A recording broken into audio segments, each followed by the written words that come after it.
personal safety is really important to me, especially with kids. And what I have learned is that predators really use different tactics with kids than they do with adults. And they're very social with one another, the predators, and they live near each other. They're in communities together online and at chat rooms. And last month, when Maria told us about this website for a national sex offenders registry, of course, I had to go online and, do a search. And so I picked the corner of Sepulveda and Ventura Boulevard, and I went out 2 miles. And so from that 2-mile circle around that neighborhood, there was a very high concentration of sex offenders, registered sex offenders in one area. And of the 21 that I noticed or that I found that were in that area, 17 of the 21 were incarcerated at some point for crimes against children. So 17 of the 21 living in Sherman Oaks, stone's throw from me, and that was their history. So it's really important that parents get involved in the confidence of their children and how they deal with adults. And so even though these demos are for the kids, adults can learn about boundaries and, saying no and being confident in the words that you use whenever you're uncomfortable. So I really appreciate Maria and Lauren coming from KMA Black Belt champions in Sherman Oaks to come out and talk to us about these predator issues and the lures and the things that we can do to keep ourselves safe and keep our kids safe. So Maria, she's a master instructor, and her specialty is dealing with child safety and danger awareness. And she's been involved with teaching thousands of kids self-defense and safety. And she's nationally accredited, as a certified security agent with the National Security Alliance for Kids Safe Network. And we are so grateful to have you here and to be working with Sherman Oaks Neighborhood Council and the Public Safety Committee. So thank you, Maria and Lauren. Thank you. It's a real pleasure to be here talking to you about this. And since teaching so many kids in the school system, self-defense, over many years, we really noticed that, in order for them to really be safe, they have to do self-defense over and over and over again. And so that's why we really like this method. It's more of a behavioral rehearsal role playing, because kids get that. And once they do it over and over again, then, it's locked in a little bit more than, okay, you're going to grab their hand and twist it 90 degrees and then you're going to pull. And so that's a little more challenging to get locked in. So today I'm going to go show you some safety tips, and you're going to see how we do this. It's all about teaching the kids to recognize situations instead of doing self-defense. So that's much better way of kind of going about this. So when we're doing the behavioral rehearsal role model or role playing, we practice by doing what we call a little drama club. And so we present different scenarios to the kids and we role play over and over exactly what they should be doing. So having them use a strong voice and strong body position. If they don't have a strong voice, well, we're just going to do it again. And we're going to have a little more fun and get them to really get comfortable with their voice. There's a lot of kids that are not comfortable using a nice, strong voice. And I think that's, super important to get them to feel empowered. We realize that there's a fine line between being compassionate towards others and being an easy mark for predators. So we're walking that line. We teach our children to be really kind and helpful. However, we want to empower them to be able to say no. And so that's what the program does. And we have to remember there's a lot of fantastic people out there, but I can't, and I'm sure many of you can't. We can't tell who's good or bad. And so we can't expect the kids to know either. And that whole idea of stranger danger, it just doesn't work anymore because we're the hypocrites. We tell them don't talk to strangers, yet they're standing beside us in the grocery store and we're talking to strangers. So they really don't know what to do. And so it's better to teach them situations that they need to look out for. So what we've done is we've actually pre-recorded some situations, and we kind of show you what we do at the school with a small group of kids last night. And parents, you can actually take some of these. You can even use your own, but the basic format is the same. And so we use 4 key points, and that's all we do. Number 1, we teach them their personal fence. And so their personal fence is creating physical and psychological barrier by putting their hands up just like this. And so right away, they put their hands up while they take 10 steps back. You've got to create distance between yourself and that person that you're not sure about. Number 2, it's a nice, strong voice. And so with that nice, strong voice, strong body posture, hands are up, then again, creating that physical and psychological barrier between them and the perpetrator. Number 3, empowering the kids to say no, right? It's okay for them to say no, because these predators, they are really understanding. Kids can be compassionate, and they're going to play on that. And so they're going to say, all they're going to say is, sorry, I can't help you. That is so easy to memorize. Sorry, I can't help you. We also teach them to say, I'll get an adult to help. So, because, quite often, maybe your neighbor is asking the kids for some help. And so you want to teach them that they can help, but they have to get you to go with them to help, right? Because really, you know your neighbor, but you don't know your neighbor.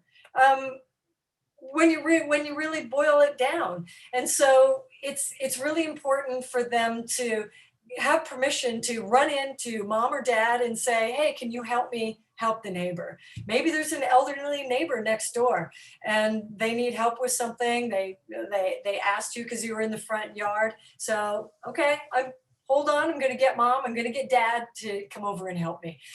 Because adults should never ask kids for help. And that's point number 4. We drill that into them, unless parents, then they have to help with a big smile on their face, right? But really, adults should never ask kids for help. Adults should be asking other adults. So before we play the video, I'm going to go through some of the lures, and these are just a small cross section. So these lures are designed to appeal to the compassion and goodwill of our children, and they can take a lot of different forms. They may include props. They may include excellent acting skills that these predators have. Children are exceptionally vulnerable when it comes to helping others. The first lure that we filmed was the mail lure. So a predator is going to be parked beside a mailbox, and you have to understand that all these lures that we're presenting and that we use with the kids, they actually are being used today. So the mail lure, predator is parked beside a mailbox. They play on their child's compassion. They're asking them for help. Maybe they're injured. They can't get out of the car. Hey, can you please mail this for me? You just have to reach in and grab the mail. And of course, we know what happens from there.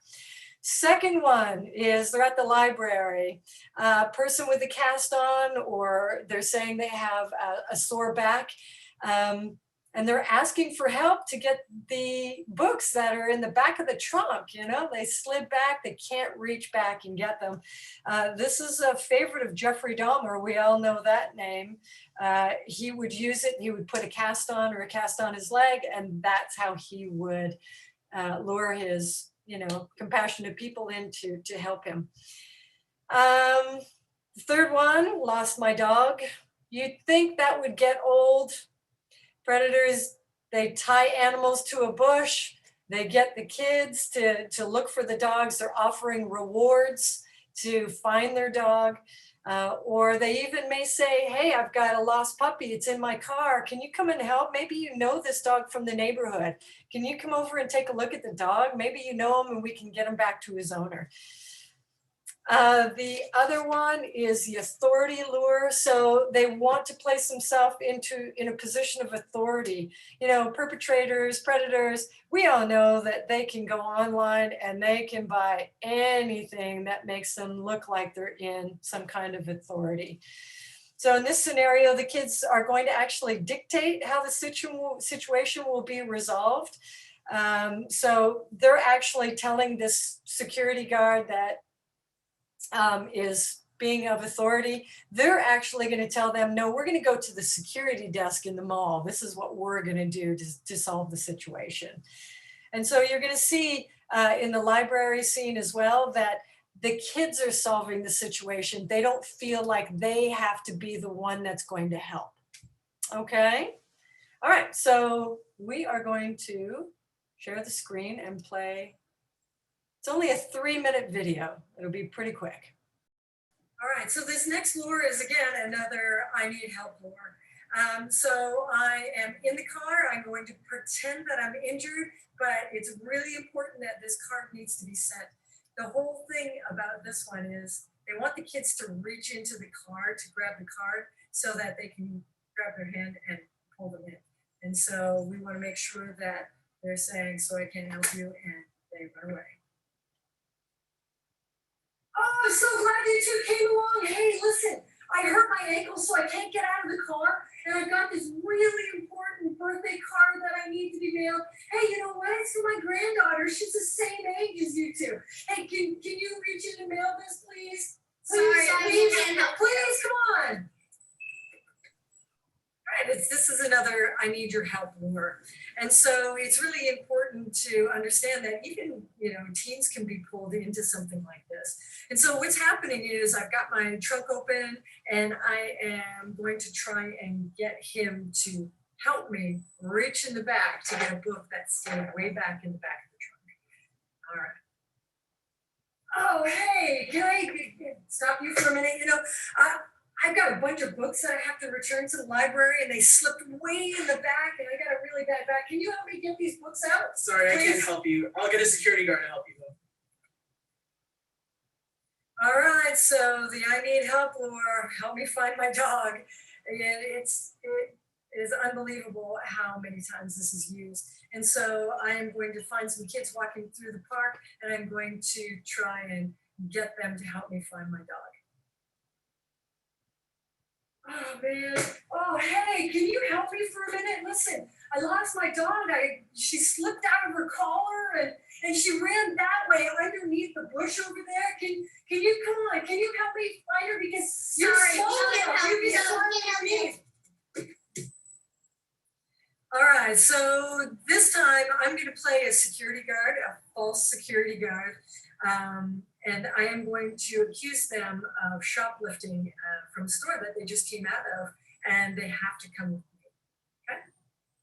It's chewing the gum. Its head is like a side. Okay, can you stop? Listen, I just got information that you shoplifted something from the store that you just came out of. So you're in serious trouble. You have to come with me. No, Both sorry, of you we're gonna go to the have security to come desk. with me. All right, so a code word is very important to have with your kids because if somebody tries to take them off school property, tries to pick them up ahead of you, that's a very serious situation. So you can practice having a code word with them so that if somebody that is not known to them tries to take them to somewhere, then they can ask what's the code word. So I'm going to set this up. They're coming out from school. I'm going to try and pick them up from school using a serious situation. I'm so glad I found you. Listen, we got to get to the hospital right away. Your mom's been in a terrible accident. She asked me to pick you up. Come on, let's go. I'm an EMT. I was at the scene and she wanted me to come and pick you up. So let's go. Get in the car. Come on, let's go. What's the code word? What do you mean, what's the code word? Your mom's in serious trouble. She wants me to take you to the hospital to see her right now. Come on, get in the car. What's Come on. the code word? What do you mean? You got to come with me right now. Come on, she's in trouble. No. So that was just kind of a cross section of what we do. There's so many different types of lures, but it's all situational. You want to empower them with what they can do. The last thing you want is for kids to be blindsided and have no idea that they can keep themselves safe by just doing a few easy things. So, we don't want our children to be afraid. We want them to be, just careful. We want them to do all the fun things. We want them to go to movies and theme parks, but, just be careful.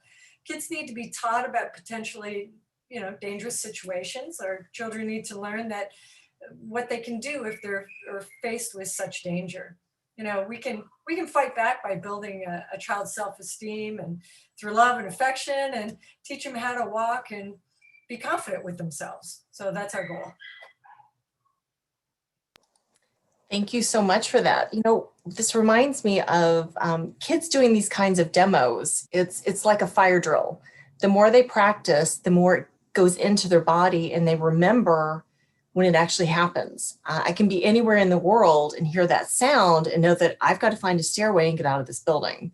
Right. So I think what the kids learn with these demos, even though those kids obviously knew, oh, I know what to say and do, years later, if they're confronted in that way, their body's going to remember what they're supposed to do. It's going to be second nature. So bless you for working with the kids and doing this, because I know that it takes a lot of passion to teach these kids safety. So thank you.